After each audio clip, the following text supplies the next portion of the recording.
Hey, I'm Courtney Brooke, and this is Hustle for Happiness podcast. We are all on this journey to find happiness, and let's face it, it takes work. And honestly, it's not always rainbows and butterflies. This podcast is dedicated to helping you navigate life and cut through the noise. As a certified life coach, recovering perfectionist, and survivor of the foster care system, I'm all about keeping things real. With my unique outlook on life that is truly infectious, we cover everything from achieving happiness and optimal self-care to stories of those sharing their wisdom and expertise. Thank you for showing up for yourself. Now, let's get started.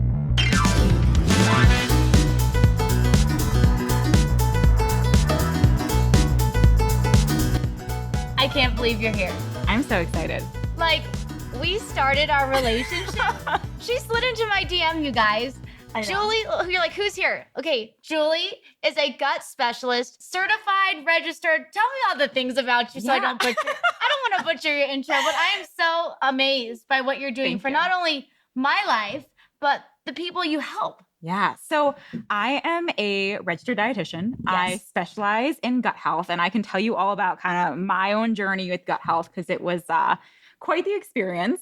But now I work remotely. I do a lot with functional testing and one-on-one coaching, and I absolutely love what I do. How did you, why gut health? There are so many professions, and you're like, I'm going to focus on the gut today. Why the gut? So it's funny. So my family, stomach issues just runs in my family. My aunt and uncle, they have colitis, and everyone was always like, get ready, be prepared. You're going to have stomach issues one day. And I most certainly did. So starting in high school, I had an eating disorder and I was significantly under eating. And it just triggered all of these problems when it came to digestion. I got to college, the issues got worse. And it got to the point where I was living in New York City with my fiance. And I was so sick that I couldn't eat. I didn't want to leave the house. I was bloated all the time. And I went to see this specialist in New York City. And I walked in and they looked at me, they felt my stomach, and they were like, yeah, you need fiber and water. And I left the office and I started hysterically crying because I was like, this is not the answer. This is not going to help me. And so I started diving into this world of just functional nutrition. And I was one of those people who was like, that's very woo-woo. That stuff doesn't work. And then the more I researched it and the more I started doing these things in my own life, I was like, this has a lot of merit. But the crazy thing was when I started fixing my digestive issues, my skin started clearing up. I started losing weight. Yeah. My body composition was changing. My mental health was insanely better. And so that kind of inspired me to get into that field in terms of nutrition and dietetics. And then kind of went full force into it a couple years ago, and I've never looked back. I mean, if you guys don't follow Julie, she's viral on TikTok. And me, I'm building my career, but we're here building together. And I think that's what's amazing about this podcast is we're all on this journey to find happiness. Yeah. And Julie, you said so bring it back to your intro of you had gut issues. What were you seeing? I don't there's so many different types of gut issues, right? There's not just one thing. I think issue? It's such a wide variety of different symptoms. So for me, at first, it was just typical symptoms. I was bloated after meals, and some bloating is normal. You eat a big meal, you're going to be a little bit bloated if you overate. Yeah, exactly. Okay. But I was so painfully bloated that my stomach was rock solid, and it would be like that from morning until going to bed. And then on top of that, I was experiencing all these other issues. And at the time, I didn't realize that they were connected to gut health. So I started having skin breakouts, and I was never one to have skin issues. It was a rare occasion. And all of a sudden my face and I was getting eczema flare-ups on my skin too. So not just acne related. And then on top of that, it's just a mental health issue. I think health anxiety, having this fear of eating new foods or going out in public because you're not sure when your digestive issues are going to act up. Yeah. It just triggered a ton of mental health issues. And so it was a pretty wide variety of issues for me. But I think the biggest and the first thing was the bloating. I feel so many there's this trend or this meme going around on Instagram, like if you're not a hot girl if you don't have stomach issues. And I'm like, gosh, we as a society are normalizing stomach issues. We are. And like you see like these pills, like take this pill to fix your gut health. And I'm sure that triggers you.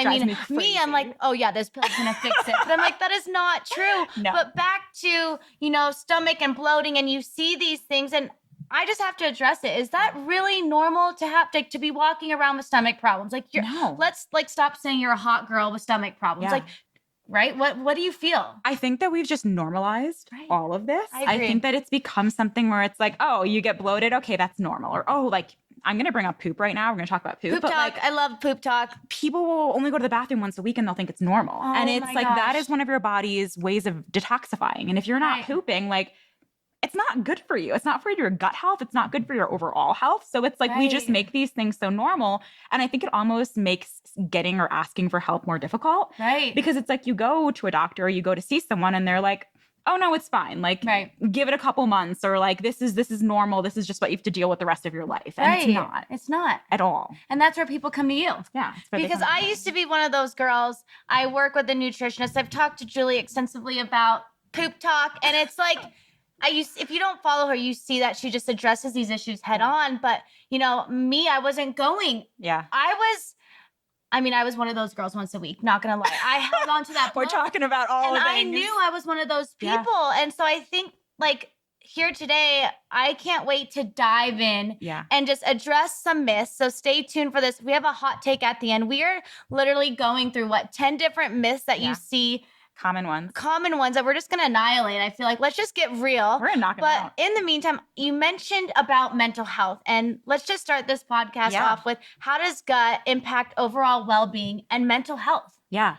So I think when it comes to our gut, we always think about digestive issues, right? We're like, oh, bloating, constipation, reflux. Yeah, it's the food that you put in your body. But gut health goes so much further than just digestion. And I think the more research that gets pumped into the field right now, the more we're learning about that connection. Yeah. So in your gut, so essentially like your esophagus, right down to when you're going to the bathroom, you have something known as your enteric nervous system. And it is essentially connected to your central nervous system. But your brain and your gut are in communication all day, every day. Yeah. So when we're dealing with digestive issues, it can impact our mental health. And it's crazy to me because I think the more research that we see, the more that we're learning about this connection. But people used to think that when people struggle with like mental health issues, anxiety and depression, a lot of times you'd also see issues with digestion like IBS or IBD.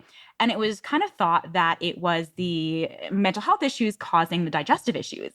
But now researchers are starting to think that it's actually the digestive issues that could be causing or triggering the mental health issues. I mean, what seriously comes to mind when I hear that they're all connected is, one, that belief that, gut is about what you eat. Yeah. But you're telling me that it starts at the mouth. Our digestion starts at the mouth. I'm just chewing in beginner's terms.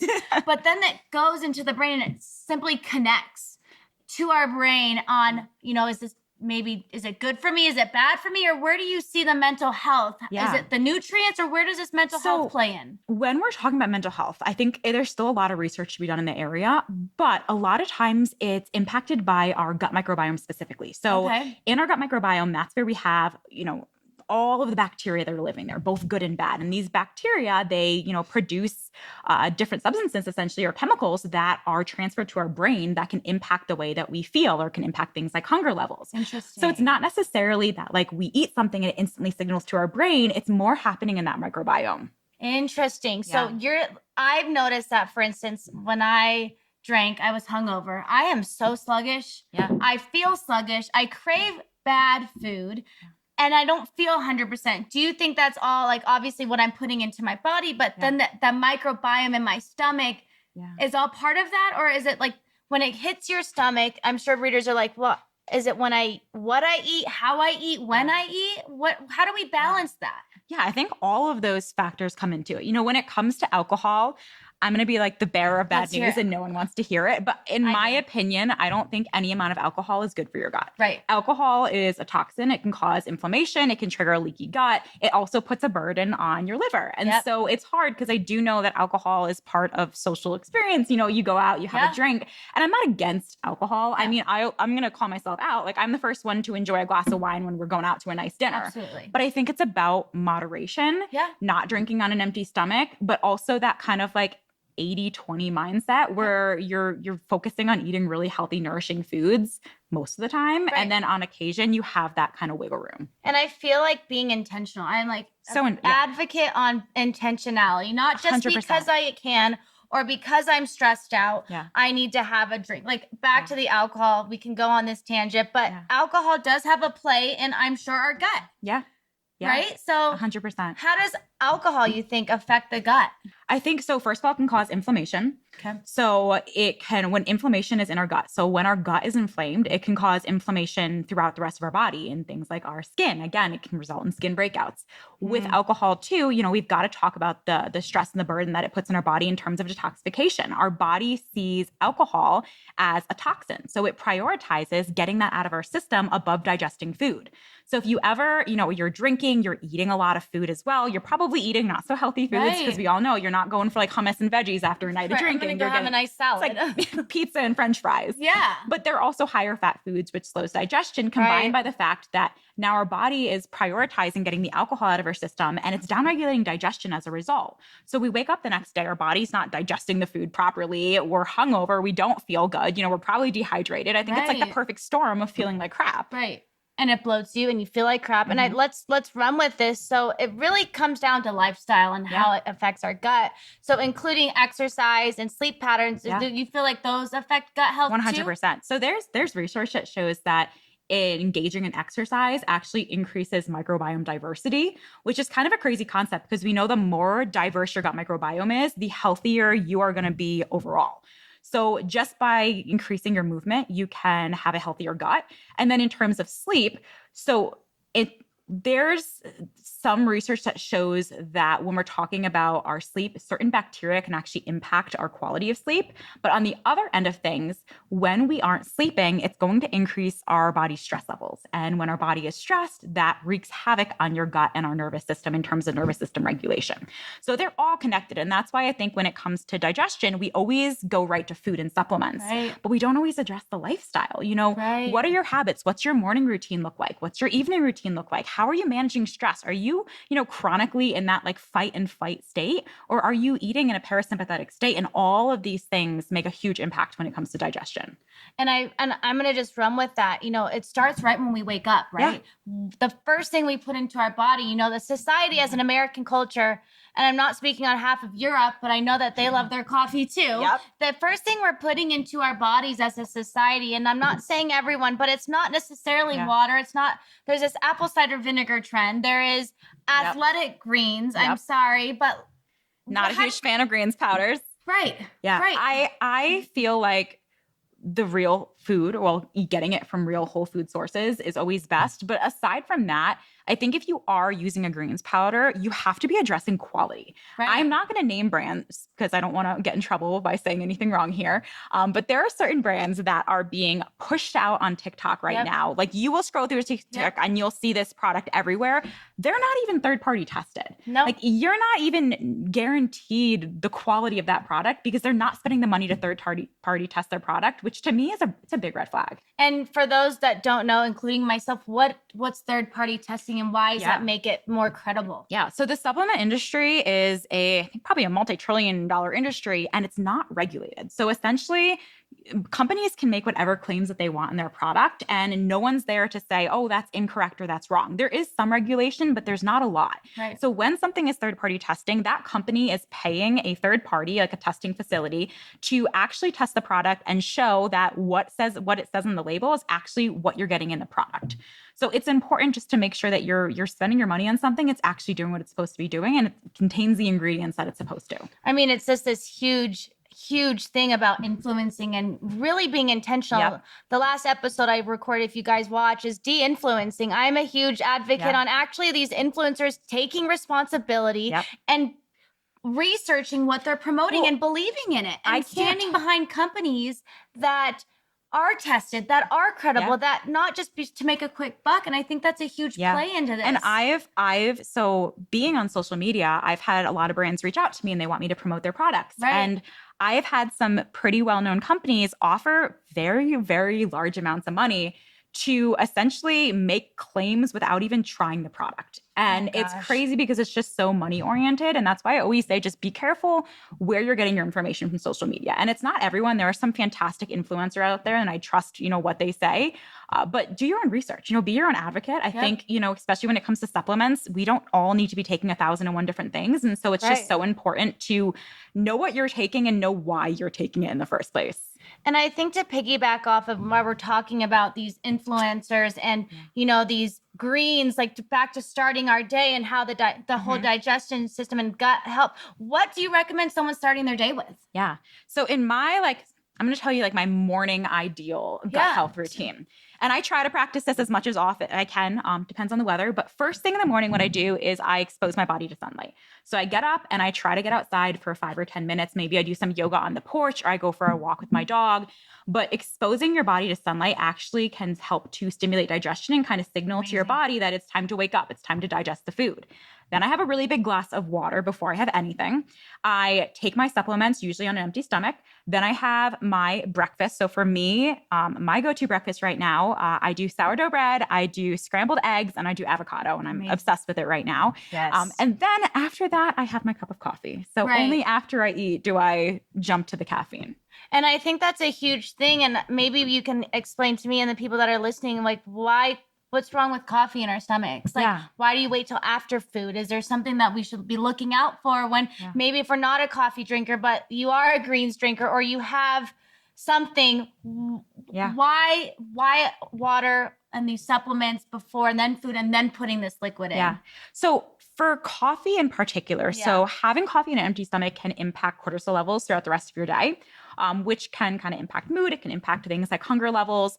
Also, it's very acidic. So for some people, having coffee on an empty stomach in terms of digestive issues, especially reflux, just isn't ideal. So if you're having food first and then coffee, it's going to make it a lot more gentle and a lot easier for your body to kind of digest if you do have those issues.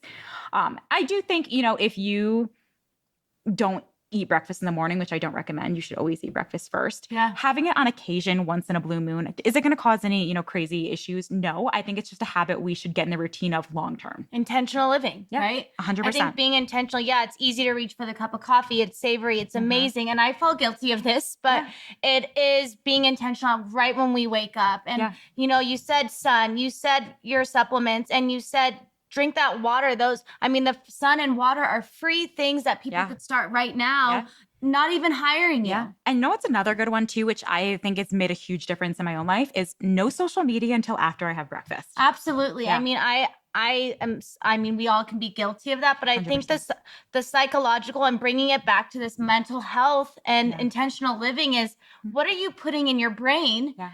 Scrolling or not scrolling, maybe read 10 pages a day or whatever it is, but scrolling or food or just being intentional throughout all the aspects, right?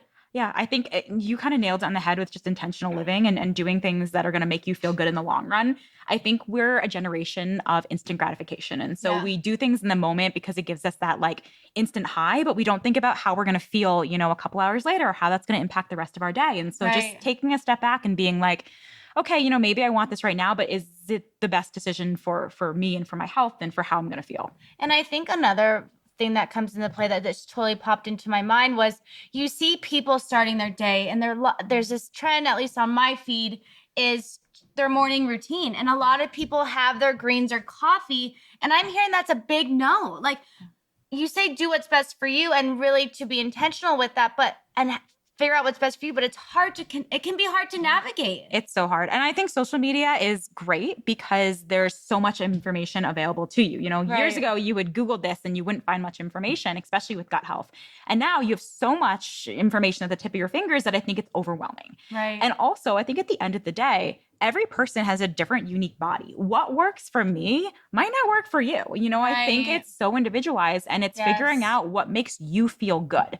No one knows that except for you. And I think that's where, again, going back to being intentional, but also just like being in tune with your body and realizing like, what's your baseline normal? What's the place you want to be to feel good? And when you get away from that, what can you do to get back to that?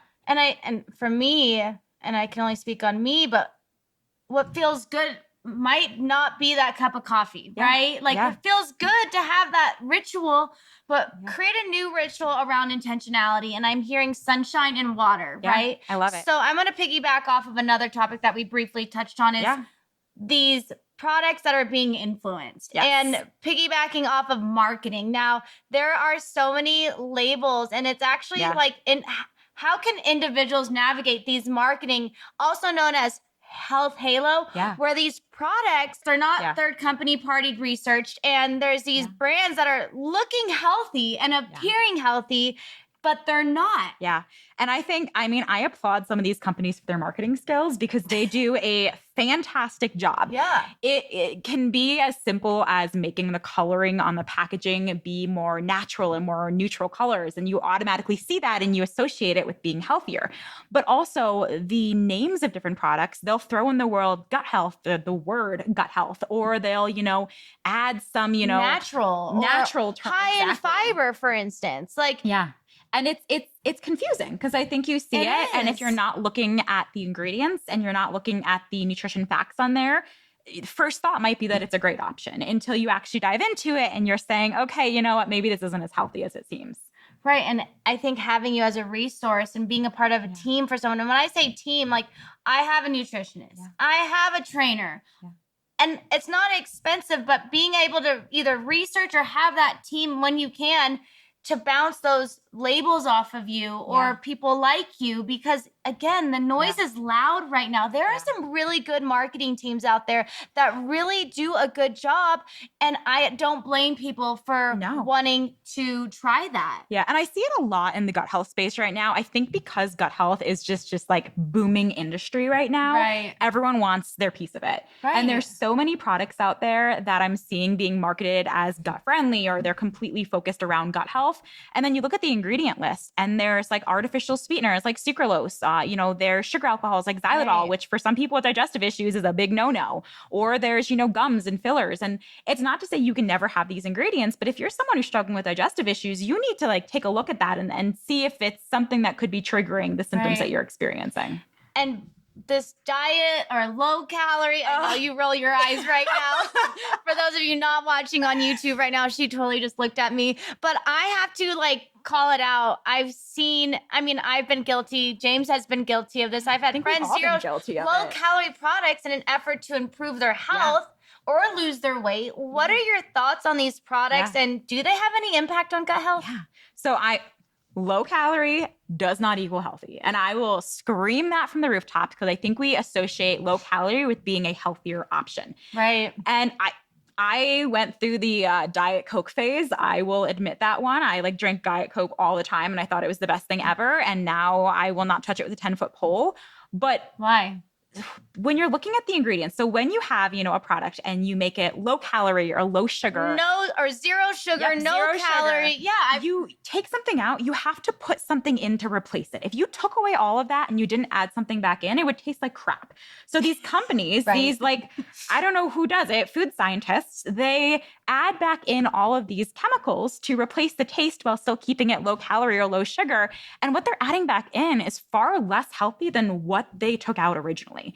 In my personal opinion, if you're choosing between a diet soda or a regular soda, not that I really support either. I think there are much healthier options out there, but I'd rather you have the regular soda than the diet product. Okay. Whole ingredients. Yeah, whole ingredients. I think at the end of the day, the less processed we're eating, the healthier we're going to be overall. And if you look at there's something called the blue zones, which are area of the world where people live the longest. And if you look at their diets, there's no diet products, there's no low sugar, there's no processed food. It's all whole food based eating. And I think that's what makes such a huge difference. And so for those listening, what are some healthy, gut-friendly alternatives to refined sugars or artificial sweeteners that people can incorporate into their diets? Yeah. It's a tricky one. I think so. We've got our traditional artificial sweeteners. So like Splenda, Equal, those types of brands. Still no? I say no to all of those. Okay. I would absolutely cut those out of your diet. Again, especially if you're someone who's experiencing digestive issues, those would be one of the first things I'd say to eliminate.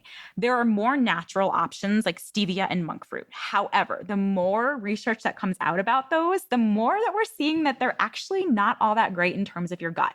Things like stevia, I was reading something the other day that was saying that stevia can interrupt the communication between the bacteria in your gut microbiome, which is not a good thing that we want. So I think my recommendation is less is more. If you are choosing a artificial sweetener, I would go with stevia or monk fruit. Okay. Again, look at the label. A lot of those brands actually have a mix of, things like sucralose with stevia. So you want it to be like a pure stevia versus something that's more artificially mixed in there. Mm-hmm. But also, I don't see anything wrong with like some honey or some agave in moderation. You just don't want to go crazy with the amount that you're having. Right. And there's so many ways to make something taste good in a healthy way. Yeah. One of my favorite brands, this is not a sponsored ad. Maybe one day they will sponsor me I know because what you're gonna say. Simple Mills is my favorite. I love Simple Mills. Right? So we got an approved brand and we're not being paid, but hey. Holla at your girl. But Simple Mills is one of my favorite. It's a yellow label. You can't miss it, but it's actually ingredients you can pronounce. And I think that was my rule of thumb when I started learning about gut health and really touching back on acne and eczema. I had gnarly acne all along my jaw. And yes, I got the laser done, but for acne, but I knew that there was still an underlying issue. Yeah. And it's the sugar, it's the caffeine, and it's the alcohol. Yeah, the alcohol. And I'm no haters, but like you guys have followed me on Instagram, I talk about being sober curious. It's this intentional living of just being more sober, not completely cutting out alcohol, but living life in a more intentional way that's not necessarily revolved around happy hours and brunches, right? And I think especially, being in like a small mountain town, there's such a culture around drinking. And I think like when I was in Wyoming for you guys tuning in, we're recording from Wyoming. Even when I was living in New York City, so much of our social life revolved around drinking, and it can be really hard to make that transition. But I think at the end of the day, you don't need alcohol to have fun. Right. And I think it's learning that, because for me, it's like, okay, what am I drinking for? It's just being in social situations the only way I can have fun. Okay, where do I have fun? Yeah. And again, it's this mental health, it's this intentional living, it's lifestyle, all goes into play of gut health. But what am I doing for me that is good for me? Yeah. Yeah. And also surrounding yourself with people who support your goals and don't make you feel bad about it. Right. And I think that's super important. But for those learning to not drink in social situations, it's maybe removing yourself from those situations that kind of push you to drink. Yeah. Yeah. And finding other ways to have fun. Right. And it's not that hard in Wyoming. I was going to say there's lots to do. Literally, like I'm looking out the window right now. It's a playground out there. It is. Okay. So to continue on this grocery label shopping, how do you feel about processed food when aiming for a better gut health? Yeah. And are there certain processed options that can still be included in a balanced diet? Yeah. So I think processed food gets a bad reputation, but some processed food isn't necessarily bad for you. So for example, buying frozen veggies, that's processed. Oh, it is. Buying pre-cut fruit, that's processed. Anything that's taken outside of its original form is processed. Oh. So I don't think all processed food is bad. And I also think there's something to be said about convenience, right? Like I get an order from like Thrive Market, and I always get their like minute quinoa packages because it's done in 1 minute. It's easy and convenient. And if I have to sit here and cook it for 25 minutes, I'm not going to make it. Right. So that type of processed food, I think if it makes your life easier and you're actually going to eat healthier because of it, it's not a bad option. It's actually a lot of times a good option. When it comes to highly processed food, like, chips, cookies, frozen dinners, that's where we really want to be limiting it. Okay. And again, it's not to say we can never have it. It's just that 80-20 rule where we really want to focus on staying away from it and really doing whole foods 80% of the time. And then, if you're traveling on the road and you need to grab something quick, or you are exhausted at the end of the day and the only option you have is a frozen dinner, so be it. But I also think that a lot of brands are seeing that people want healthier options. Yeah. And there's a lot of really fantastic, even like frozen dinners now that are very healthy in terms of ingredients.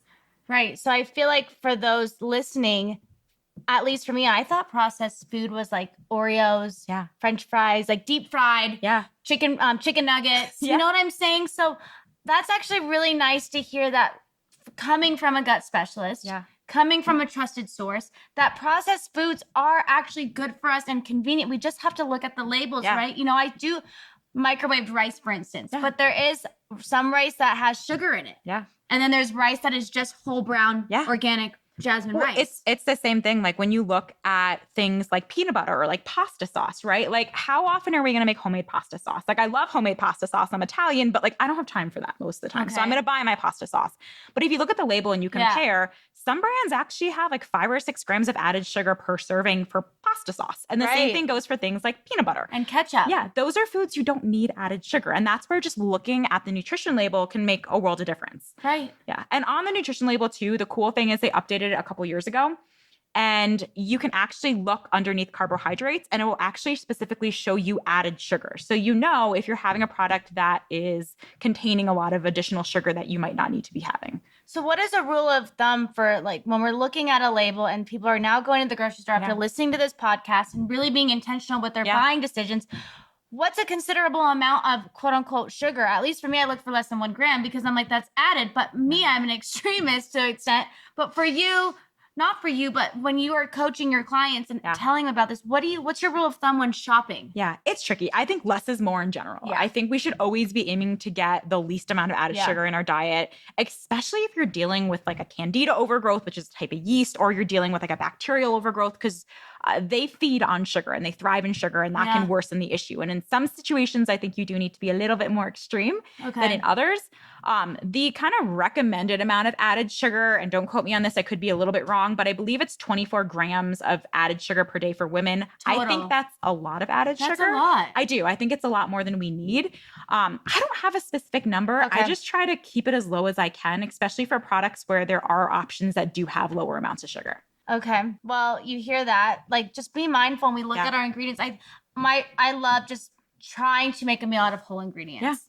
Yeah. Yes, we can do moderation. We have to look at these things. So I'm going to totally pivot completely. And I want to know, as we get older, our bodies change as females, but can your gut change as we age? Yeah. Like, what can older adults do to maintain their healthy guts? Like, we're being mindful, but now let's talk about things we can't control, like we age. Yeah. Yeah, I could talk about this topic forever. So as we age, the diversity in our microbiome actually tends to decrease. And there's also this, have you ever heard of the term inflammageing? No, let's hear it. So inflammageing, it's essentially this concept that as we age, there's an increase in inflammation, and inflammation causes a lot of disease. And so we know a lot of inflammation stems from our gut. And there's certain species too that we see changes in the levels. And I'm not going to get super sciencey on here because I'm sure people don't want to hear that. But when we're seeing higher and lower levels of certain bacteria, it can impact things like, the intestinal permeability. It can cause issues in terms of, osteoporosis and common issues that happen when we age. So I think continuing to focus on gut microbiome health as we age is a really great way to actually promote longevity. And if someone doesn't have a gut health, dietitian, gut health specialist like you in their life, I see these kits that you can take home and test inflammation or, what you're like allergic to, like all these different kits. Do you find those trustworthy? It depends. Okay. I kind of need the tea on this one because I'm like, do I do this? But So what I use, the most common test that I use with my clients is the GI map test. Now, this is more specific if you're struggling with digestive issues, but it is a stool test that gives us a snapshot of what's going on inside of your gut.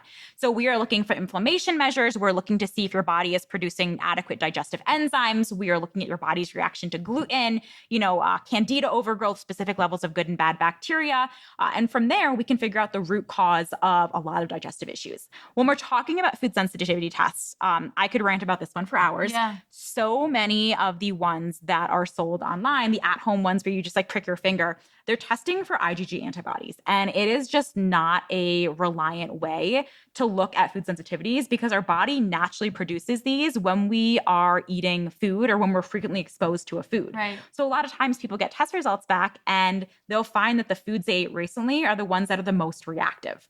So if anyone who is watching this has ever done a food sensitivity test and you cut out a ton of foods because of it, try introducing those foods back in because there's a good chance that you probably can actually tolerate them. And you don't want to eliminate foods that you don't want to.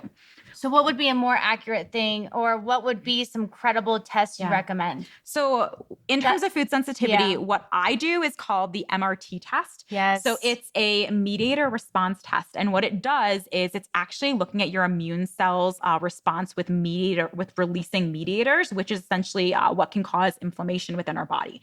So you do have to go into a center and have blood drawn versus doing it at home. So it's that extra step, which I know isn't always convenient, but it actually tests for, I believe it's like 160 to 170 different foods and different chemicals that are commonly found in foods. And it shows you exactly how your body's reacting to them. And I have found that to be so much more accurate than any other food sensitivity test on the market. And I've taken that test, and my experience is it gives you this foods that you're highly inflammation on, middle, and low. Yeah. And you can really change your diet. Like for me, it's lemon, turkey, and what was it? Shrimp. Huh. And I was like, those are like my favorite foods. And so that was 5-6 years ago. Yeah. How often do you think we should retest that? Yeah. Does our bodies change that much? Again, back to this aging, does our bodies change over time? Yeah. So it's a tricky one. If you have a true allergy to a food, it's not going to change. If you were born allergic to shrimp, you can't add shrimp back in later in life. Damn it. That being said, there's something to be said about intestinal permeability and how that can impact your body's reaction to food. So essentially, like we're talking about our gut lining, right? So we have this mucus layer, right? Then we have our epithelial cells. That is like our gut lining. Okay. And then beneath that, there's a large portion of our immune cells. About 70% of our immune cells are located there, which is why gut health and immune health are so closely connected. But what happens is when we have an imbalance of good and bad bacteria, or we have a lot of inflammation, the mucus layer becomes compromised. And as a result, a lot of times it also compromises our gut lining and it causes intestinal permeability, AKA leaky gut. I know that's not the official term, but I'm going to say it anyway. The issue with this is that our gut lining is closed for a reason. We're supposed to keep everything in our gut that's in our gut, and it's not supposed to get into our bloodstream. Right. But when leaky gut occurs, all these undigested food particles and toxins, they kind of escape out of our gut lining. They enter into where our immune system is, and our body does what it's supposed to do, and it attacks it because it sees it as this like foreign object. The problem with this is that it can cause a lot of those common food sensitivity symptoms like bloating and gas. And so a lot of times, if we can really focus on healing and sealing your gut lining, it can improve tolerance to a number of different foods. So it's definitely situational, but I've seen a lot of people who were like, I've eaten gluten my entire life. I started having digestive issues. I couldn't tolerate gluten or dairy. Once we work together, once we get their gut lining back, once we address, dysbiosis or underlying issues, they can actually reintroduce those foods. So for leaky gut, okay, so two parts to this. Yes. Leaky gut is actually a condition because it's kind of, some people say it's not, and it is. Your take is it's a condition. My take is I think real condition. I think with gut health also, we have to realize that it is such a new topic. I mean, when we're talking about overall in like the medical field and other diagnoses that have been around for years, I think that as we kind of see it grow and there's more research, I think things like leaky gut will become true diagnoses, but it just isn't there yet. That being said, what I use on the GI map, it's a measure called zonulin, which is essentially looking at tight junctions in your gut lining. And when we see very high levels of zonulin, it's a very good indicator of leaky gut. So there are ways to measure it. I don't think everyone has leaky gut, but I do see it quite frequently with the clients I work with. And how can it be treated and managed? Yeah, it depends. First, you have to kind of remove the fire. If you think about like your digestive tract as a house on fire, if you are continuously adding fuel to it, you're never going to put it out. Right. So that fuel could be stress. It could be diet related. It could be chemical related. It could be, environment, lifestyle, alcohol, so many different things. But if we don't remove the fuel, we're just going to continuously have that house burn down. So the first step is always removing those triggers, putting the fire out, and then starting to rebuild. When we're in that rebuild stage, it really depends. But, there are things like colostrum and zinc carnosine and marshmallow root and DGL. All of these things can be really fantastic. Food-wise, big fan of bone broth, big fan of collagen powder. But it's absolutely treatable. It just does take time. It's not like an overnight, take one supplement and you wake up feeling magically and incredible. So dealing with gut health and timing, it's not immediate. And a lot of people assume that when you take these pills or when you work with a nutritionist, a dietitian, you're a gut health specialist. It's not immediate. Yeah.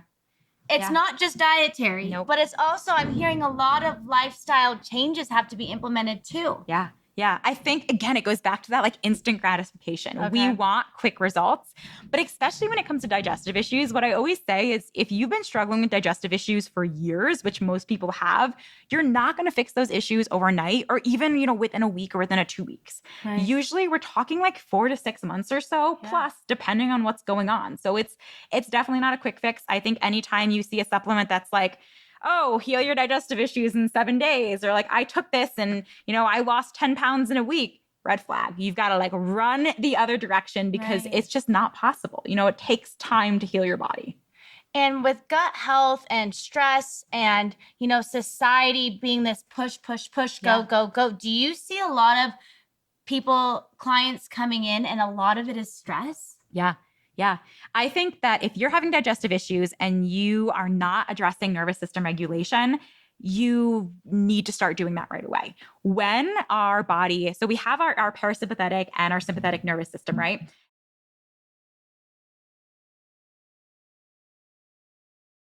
And our sympathetic nervous system is that like fight and flight, what happens when we're in an emergency situation. And it's important that we have that because in a true emergency situation, we need our body to react the way that it's going to. But unfortunately, I think so many of us live in this like chronic fight and flight state. Yeah. We glamorize hustle culture. We glamorize working all the time and not having any time to relax. Yep. And because of that, we have a dysregulated nervous system. So focusing on nervous system regulation and really being in a parasympathetic state, that kind of rest and digest, makes a massive difference when it comes to digestion. And what are some strategies people could start implementing today after listening to this podcast to reduce that stress? Yeah, I think it's different for everyone with what like works to de-stress you. I think things like yoga, breath work is super, super powerful. Meditation can be a great option, or maybe it's just reading a book or going for a walk. One super easy tool that you can do. Have you ever heard of deep belly breathing? I've heard of it, but I have never really. Let's hear it. So deep belly breathing, the idea behind it is that we want to stimulate your vagus nerve and get your body into this like parasympathetic rest and digest state before eating a meal. So when we eat and we're stressed, our body downregulates digestion, which is going to slow down motility. It's going to impact the way that we break down and absorb nutrients. So we want to be eating in a relaxed state. So what you can do is you breathe in through your nose for 6 seconds, hold it for 6 seconds, out through your mouth for 6 seconds, hold it for 6 seconds, repeat it 3 to 4 times, and then eat your meal. It sounds silly. Right before we eat. Right before you eat, especially Amazing. If you're feeling stressed. And it works. Yeah. And it's I think the cool thing with breath work is that it's free. You can do it no matter where you are. You don't have to have any special tools. It's just your breath. It's something you always have with you. So no matter where you are, you can always utilize breathing as just a tool to help you relax more and get into a better state. Wait, that is so amazing. Yeah. People, you could start that right now. Right now. And you do it right before you eat. You need to wait a certain time. They just start it before they eat. And nope. I usually say do it like 3 to 5 times before you sit down to eat and then eat your meal. And it can make a huge difference. Wow, I love that. Isn't that cool? Wait, okay. So there's so many gems today. Okay, as we end the podcast, it is our hot take time. Let's do it. All right, so we are talking about myths that are trendy, controversial, whatever you want to call it, but they're talked about and it's kind of hard to navigate what's true, what's false, what's a myth, and Julie's going to help us. I'm excited. All right, so myth, probiotics and prebiotics are the same thing. That is not true. So probiotics are the live bacteria in your gut. Prebiotics are what feed the probiotics, often in the form of fiber. And just quickly on supplements, all supplements are created equally? Absolutely not. Again, quality is everything. Also, just a friendly warning, don't buy your supplements on Amazon if you are doing that. Amazon does not regulate their supplements, and there's a lot of companies that create copycat products, which you never want to be doing. So, and it's hard to tell because they do a really good job of like, no, it's sold by the company, but it's not true. No. Read the reviews. I was going to say, if you're buying from Amazon, because a lot of times people will make comments and they'll be like, oh, I bought this from the brand and it looks so much different than this one. So do some research, buy directly through the brand, buy through FullScript, but try not to do Amazon. And then really quick on the probiotics, do you take that on an empty stomach? Yes. Typically probiotics on an empty stomach. 30 minutes? How long do you wait before you eat? About 20 minutes before eating. Okay, you hear that. All right, next myth. All bacteria in the gut are harmful. No, most bacteria is actually very beneficial. We all will naturally have some level of bad bacteria in our gut, but what is most important is that ratio between the good and the bad. You heard it. Bacteria is not necessarily bad. No, bacteria is good. We need bacteria. Okay, I love that we're squashing these. A healthy gut is solely determined by what you eat. If you listen to this podcast, you know that one is not true. Mental lifestyle, health, environment, mental health. I mean, so many factors. exercise, Exercise, sleep. air you're breathing, the water you're drinking, everything impacts your gut. Awesome. Taking antibiotics completely destroy the gut microbiome and can never fully recover. Yeah, that's a tricky one. Antibiotics are not good for the gut. I know. Antibiotics, they do what they're supposed to be doing. They kill bad bacteria, viruses, whatever it is. Unfortunately, there's a lot of casualties. They also kill a lot of the good bacteria. You can recover from being on antibiotics. Okay. I think first and foremost, limit exposure as much as you can. I do think that they're overprescribed. I think if you don't need them, try not to take them.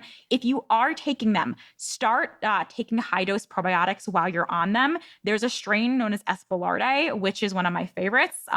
It's SBOUL. I'm getting tongue twisted now. I'll tag you. Yeah, we'll LLARDI. I'll drop it. We'll put it in the show notes below, and then you can have that. But it's a really fantastic strain to be on while on antibiotics because it can help to reduce a lot of those common side effects that you get. And then after coming off antibiotics, you really got to focus on replenishing that gut microbiome, fermented foods, plenty of plant diversity, getting on a good quality probiotic. But you just got to be aggressive in your approach with it. You heard her. Don't mess around, you guys. Gut health has no connection to mental health or emotional well-being. We know that one too. It absolutely does. Myth. If you don't experience digestive symptoms, your gut is perfectly healthy. Yeah, I think not true.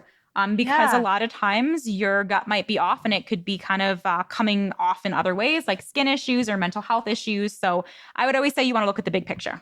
And gluten-free diet is beneficial for everyone's gut health. No, I am not one of those people who thinks that gluten-free is best for everyone. I know there are some practitioners that do believe that. In my opinion, gluten-containing foods also have a lot of nutrients. And so if we don't need to cut it out, there's no reason to. Agreed. Some people are sensitive to it, but I think that the more we can include in our diet, the healthier our gut's going to be. Again, I think it's just that what works for some people doesn't necessarily work for everyone. And I think not comparing ourselves to who does gluten-free, because it's trendy or because they can say that they're gluten-free, just like a CrossFitter announcing that they CrossFit all the time. Like it might not work for your body, right? Yeah, it is. Everybody is so unique in that way. All right, 2 more. You can cleanse or detox your gut through specific products or diets. Yeah. So there are certain foods and herbs that can help support detox pathways, but I wouldn't say that there's any single cleanse or detox that's going to magically help your body out in any significant way. And last one, gut health issues are only related to digestion and have no impact on other body symptoms. Nope, false. We think we covered that one pretty well. But I think the biggest thing is that your gut just impacts every system in your body. So when you have a healthy gut, you're going to be a healthy human. When you have an unhealthy gut, you're going to see it in a number of different ways and how you're feeling in your body. Well, you guys, 45 minutes went by so fast. That did go by so fast. You told me. You warned me about that. I know. It's like the hardest part is setting up for me, but it's such an honor to have you here. Where can people find you? Yeah. So my business is Nutrition by Julie. So my Instagram and my TikTok are both Nutrition by Julie. My website is www.nutritionbyjulie.net or .com. Both of them take you to the same place. And then if anyone has any specific questions for me, my email is hello@nutritionbyjulie.net.